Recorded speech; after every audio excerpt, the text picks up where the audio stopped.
Okay, I'd just like to, number one, start out this press conference by just you telling you guys what a great job you do, and I really appreciate everything you do for Marshall University. What I really appreciate about all you guys is the work you put into it, the research you do, and all your stories are based on facts, and that's really a good deal. And I want to clear up I guess I've been brought to my attention that Devin Johnson has a fractured vertebrae or whatever, not vertebrae, but a disc. Yes. There's not such a thing as a fractured disc, by the way. And I just want to let you know that, we got the best team doctors going out there. I got great respect for Dr. G, Dr. Jasko, our entire staff. I got the best trainer going in Tim. And I can assure you that those doctors and trainers always have our student athletes' health at the front of their deal, and we'll never put a kid being Devin or anybody else in situations they're going to get hurt in a game. That's not and our coaches respect those doctors, and from the head coach on down, the doctors and the trainers make every decision that we make as far as whether a player plays or not the coaches. And so I just want to make sure that we're clear on that. And probably for your all's future reference, if you ever need it, a horse collar is not an unsportsmanlike conduct penalty. It's a personal foul. So if that comes across your desk at some point, you guys have the research to understand what that is. So that being said, we're now starting our conference schedule. It's a new season. We're excited to be at home again against Old Dominion this week. Our captains for today are Jarquez Samuel, McKelvey on defense, Yurchek and Selby on offense. And just like always, leadership will be a key to being successful, and it's all going to be about the preparation that goes into it, and we're excited to get into our conference for our first game and go play. So I'll take some questions at this point and move on. And Devin, by the way, will be a day-to-day thing, whether he plays or not. But again, that'll be up to Dr. G and our medical staff. And he practiced all last week with the exception of one day, and we'll see how it goes this week. Special teams have been really good. You talked about that again the other night. How much of that do you think is the fact that some of the key guys like Tyler Williams, Reeves, Sincata are seniors and have been through this a bunch of times? It just kind of follows the pattern, Jack. We talked about the seniors playing their best football, and those guys are. Reeves is playing the best he's played since he's been here. Tyler Williams has been sensational, along with Sincata, who's our long snapper, and so those guys have all, and they got to continue. I mean, we won that game last week because of our special teams, to be honest. I mean, we found a way to win the game at the end, which is the important thing. But at the end of the day, we flipped field position with our punt. We had a 93-yard kickoff for a touchdown. Guys went in and kicked their extra points, and Reeves had a nice couple little punt returns there. So every time we either kicked off or punted the ball, we gained like 20 yards in field position based on their punt and their kickoff returns. So if we can keep flipping the field and keep playing great special teams and play great defense, that's where it starts. And we got to continue to do that. Special teams a little, the returns are a little more complex than DeAndre catching the ball and running. I mean, who are some of the real standout blockers and cover man? I mean, I know you can't name them all, but yeah, Doug, if you look at our punt team, Skip Rowe's a tremendous missile. Cody Carter's making a lot of plays. Rodney Allen, Corey Tyndall. We got I tell you a guy that really went in there, a young player, and we got to continue as Caleb Harris. Went in there. I thought it was a missile on the punt, but he was the right guard. Did a tremendous job of reading rush, hold up technique. Released did a great job. Got a tackle on the punt. He was the guy that went down and tackled the guy inside the 15 on the one kickoff that came out. So we got him and Hernandez is starting to come along, another freshman. So, to answer those guys, but the missiles have been tremendous on the punt. And you mentioned Caleb Harris and some of those other guys have done a good job with the coverage part of it. So, but again, our kickers, with Curry on kickoffs, most of them are non-returnable. And the ones that are, they got great hang time, and with the exception of one kick against Kent, which was in the middle of the field, which is the one we down, I think, at the minus inside the 15, which because of our coverage, he's been really good. And if you can continue to kick the ball where we want to, we work hard at, we work really hard on all three or all those phases, and but there's a lot of them and we have to again continue to get better on those. Ryan Yurchek said something interesting yesterday. Obviously, this team's a little different than last year. It might be a team that has to have a special play or a special teams play or play a kind of gut one out like you did Saturday. Is that kind of the mantra right now? Well, I think it is. I mean, every team's different. I mean, Oregon played for the national championship last year. Just got beat 62-14 at their place or some kind of deal, So I mean, every year you look up, and Oregon had to recruit the greatest athletes in the world for all these years. But teams are different. They take on different personalities, and but at the end of the day, what I like about this team right now is they got no quit in them. They fight, and they're going to find a way to try to win a football game, and whether it be special teams or. I mean, there was a couple of plays, as ugly as it was at the time offensively, but at the end of the day, they found a way to win that game. I mean, that play that Chase made in the fourth down in the first overtime was as good a play as I've ever seen anybody make, rolling to his left and throwing across his body, and the kid coming back and making a great play just to get us to the next overtime to have a chance to win it was sensational. So there's enough plays being made that we got a chance to be a good football team. I truly believe that. We've got the mentality, and we've got the makeup and the leadership to get that done. We just have to continue to work to get better, and we will. But to answer your question, yeah. I mean, I remember 2 years ago, we won an ugly one down at FAU. We had to kick a field goal at the end of the game to win it. And that year we ended up winning 10 and playing for the championship. So hopefully this will propel us to get that going, and that's the plan. So we'll see. You look at the offensive identity is still being created, and the injuries have sort of slowed that process a little bit. But you look at it, and through 4 games, you've got 2 different quarterbacks that have gone down late and had a drive to win a game. Does that say something about the demeanor of the overall team to get it done? Yeah, I think it does. I mean, they got, it's all about, the only thing that matters at the end of the day is you win. I mean, there's a lot. I mean, you look at, again, I say it every week, but it's the way some of those teams lost on Saturday. I mean, just find a way to win. Whether it's special teams, whether it's defense, whether it's whatever it is, to answer your question, yeah. I mean, the freshman quarterback is 2-0. That's all that matters, And hopefully he can go 3-0 this week. That's the plan. But take them one at a time, and we got to get better too. We got to get better as a football team out there today. We get some guys back today. Hopefully, I think Van Horn's back at right tackle. We should see him out there today, and that'll help. And get some other guys back in there that get a little healthier. And but you look around. I mean, I think I mentioned it last week. I mean. Golly Neds. I mean, Boston College just lost their quarterback and their tailback for the season, and UCLA's lost 5 or 6 starters, Notre Dame, and you just keep picking it up. And I've never seen anything like it. It's just unfortunate, but that's kind of the way things happen every now and then. But you know what? You can't worry about who's not there. You got to worry about who's there. And we talked to the team on Sunday about, it's time for some young players to step up and go make plays. They have to. They have to. And that's what good teams do. So we got to get that done and see what happens. Doc, after assessing the film, Pittman, I mean, kid, you said it last week, you know what you're going to get with him. You do, and you'll get the same thing this week. I mean, he's going to, he's a guy, you watch him practice out there. You got to sit there and watch practice. He goes 100 mile an hour at everything he does.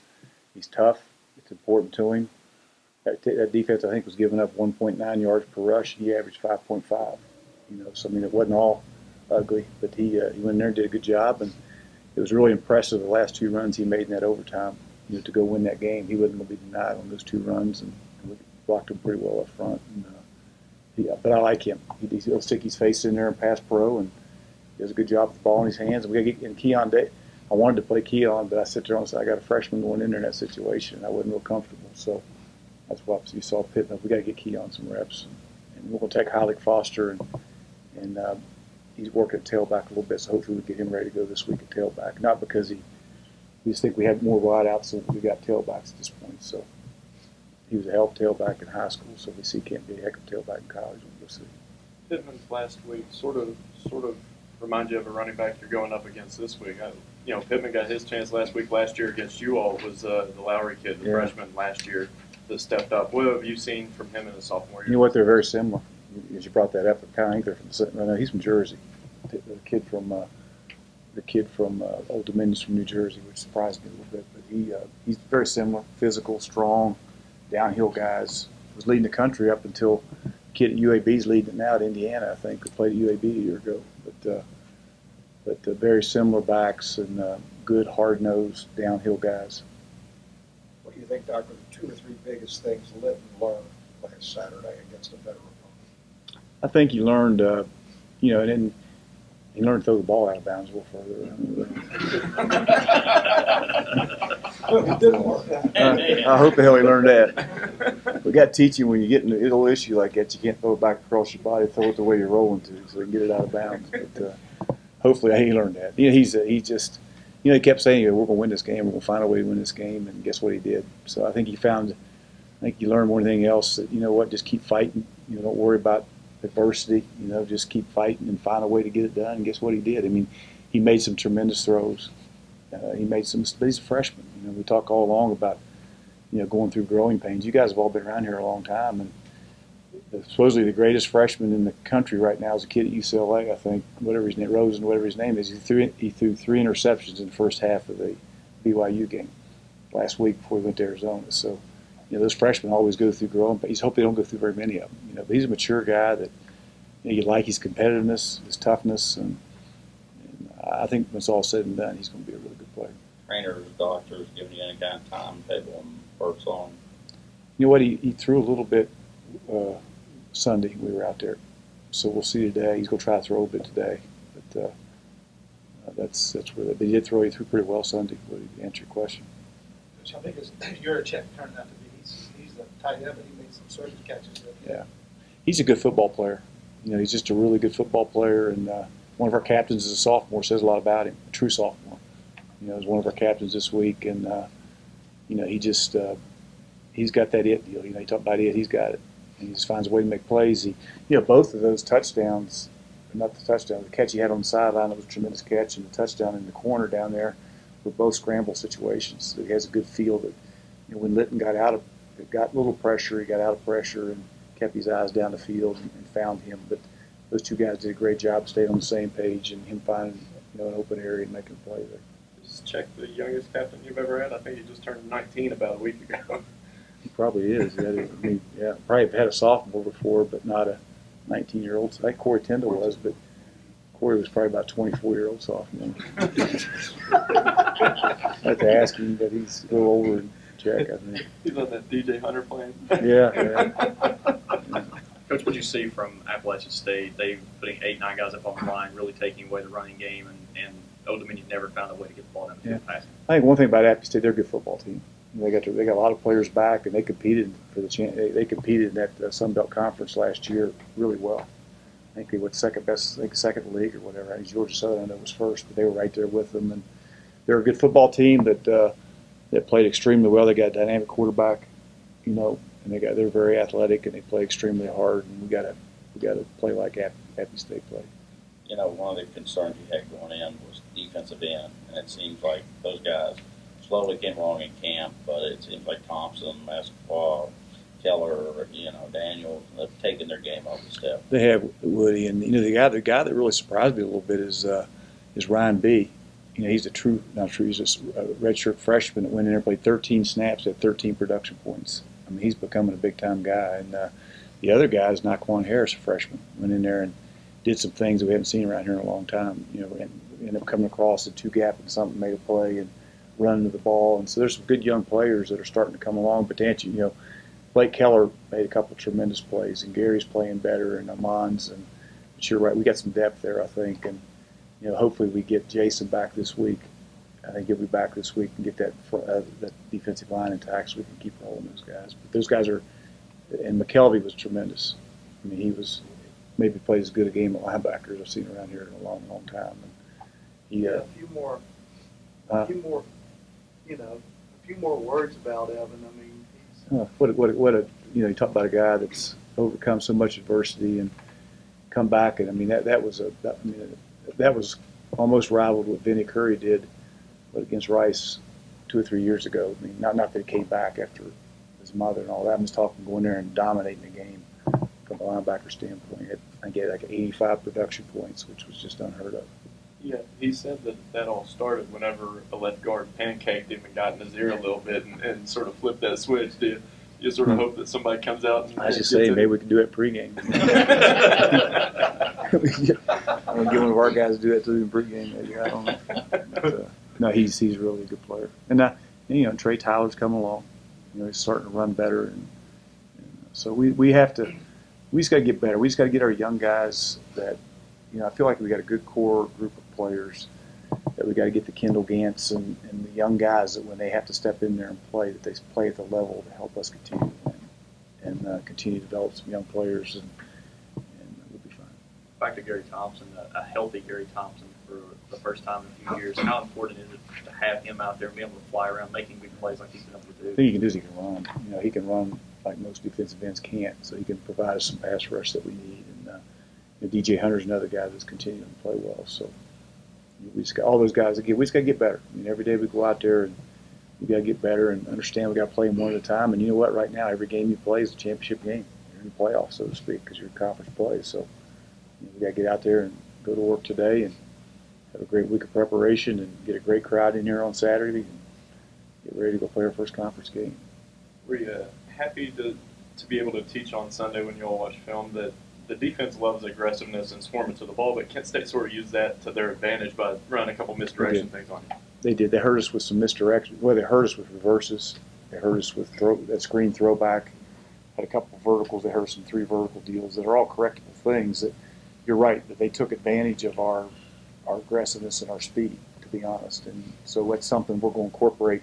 And a couple of those things we hadn't seen all year. Those are things that we hadn't seen prior to our game, but that's what people are going to do to us. So we're going to incorporate that into our scripts every day in practice, whether they do it or not. Because Kent had not done that prior to that particular game. But we got to incorporate reverses and throwbacks and all the things that we're going to get because of the way we run the ball in our aggressive play. So you're right. We have to make sure we're prepared for that from everybody because it's a copycat league, the game. And people are going to see the tape and see what works, and they're going to try to emulate it. So we'll have to go work on it. What do you do to get the outside receivers going, and how much of that, them not getting that many catches has to do with the change in quarterbacks because of the injury? Well, I think a lot of it is coverage, what they're giving you coverage-wise.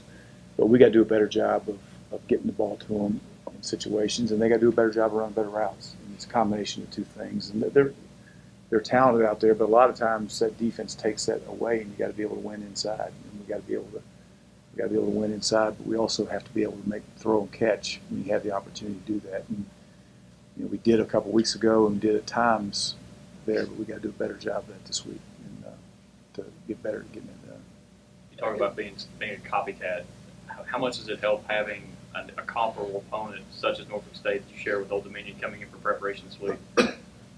That helps, a little bit because you understand personnel a little bit, because you've played them. But and they play some teams. Appy's similar to us.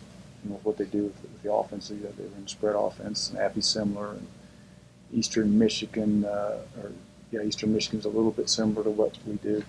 NC State's not quite as similar, but we've got some good film that we can study. And we played them a year ago. They got the same coordinators, so we got a pretty good idea of what we're going to get. Back in the back end, did you insert Taekwon Lang a little earlier than you thought you would? I mean, was Kendall having a little? Well, I don't want to give and of course Taekwon's our player. He just felt like he didn't practice. I think one day last week because he was banged up, got banged up in practice a little bit. So he wasn't, to be honest with you, wasn't totally. He wasn't 100%, but he was good enough to go play. And we just got a situation in the game where we felt like we needed to get him in there, and we did. He played pretty well. The Pascal kid at receiver, is he a kid that they need to get going? I know they struggled last week to be able to hook up with him and Bentley, but is that a kid they look to get going to sort of open things up? They have a couple. Their receivers are back with the exception of that one slot that was so good a year ago. I can't remember his name, but they had a slot a year ago that was tremendous.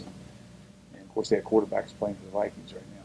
So, those two guys were tremendous players. And then, but the rest of those receivers are back.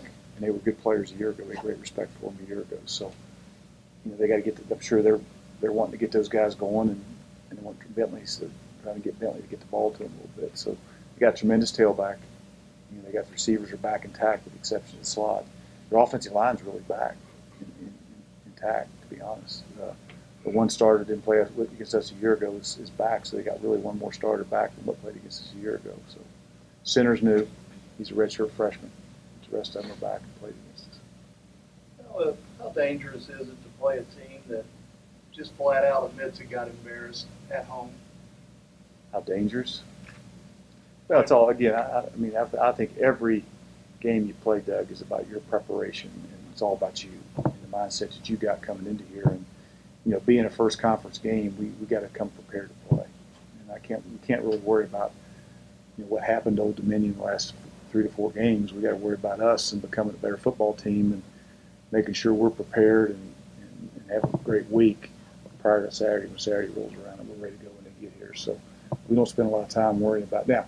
On the other hand, when you play a team that we beat them pretty good a year ago, and they got their they're back to the wall, so to speak. They're going to come out and fight their tail. Bobby Wilder's a tremendous coach, and he's got really good players that football is important to them, and they're going to come in here and play as hard as they can possibly play. We're going to get we get everybody's best shot. And you know what? Every game we play is a big game because we've made it a big game. That's the way it is. Whether it's Kent, whether it's Old Dominion, it'll be Southern Miss down the road. Every game we play is a big game because we've made it a big game, and that's okay. That's okay. But we also got to understand that the responsibility we have is to get our ass ready to go play and be prepared, and that's what we have to do. Back to the running back a little bit. The skill players sort of come out and jump out at you when they're put in a game situation sort of by fire, like the Pittmans and Laurie's of the world, because you just don't know what you're going to get? Yeah, you get a pretty good idea. I think the one position you don't really know what you're going to get until you get them in a game situation is a quarterback. I think you can get a pretty good idea about running backs and wideouts because you can come out and practice, and the quarterbacks in the game are getting hit, they're getting tackled, you got a lot of different things coming at them that doesn't normally come at them in practice. But the running back position, and I think you all saw it in the spring and you saw it in camp that you weren't worried about if you put Pittman in there, he was going to run hard and he was going to play as hard as he could play. I think the quarterback position is the one you really don't truly know until you get them under fire and get people in the stands. A little bit like a kicker. Kickers and quarterbacks are probably the two you don't know until you get them in that situation. I think the running backs and receivers and those kind of guys, you got a pretty good idea. But you like to get those freshmen in there in those situations, especially freshmen. You like to get them on special teams so you can trust them before you put them in at tailback or anywhere else. And Pittman, you know what, he's played really well on special teams prior to getting the opportunity to play tailback. How hard is it to have? Heineke was a guy that was a record setter for him. How hard is it for Schuler Bentley to be the guy that comes after the guy that young? You could ask Chase. There you go. Kind of the same scenario, I think. I think, I don't think, I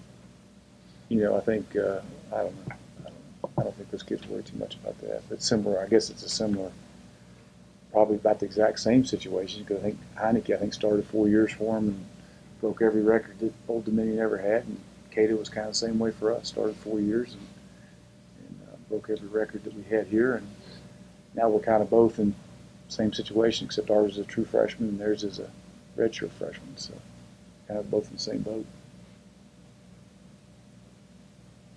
Anything else? What's Schuler Bentley's style? What does he bring that maybe Taylor Heineke did not? He's a Gatorade Player of the Year, I think, in the country. And I could be wrong. Double check that before you print it. I know he was a Gatorade Player of the Year. May have been in South Carolina, but his dad is a tremendous high school coach. He's now coaching at Auburn, I think. And he was at one of those great high schools down there in South Carolina. But he was one of the most heavily recruited kids there was coming out of high school, whether it be the Player of the Year in South Carolina or the country. You got to before you print it. Don't quote me on that. But he's got all the skills, and he can throw it. He's not as elusive as the kid at Old Dominion and that type of thing, but he's got a great skill set that he had a couple tremendous drives against about everybody he's played and made a lot of great throws.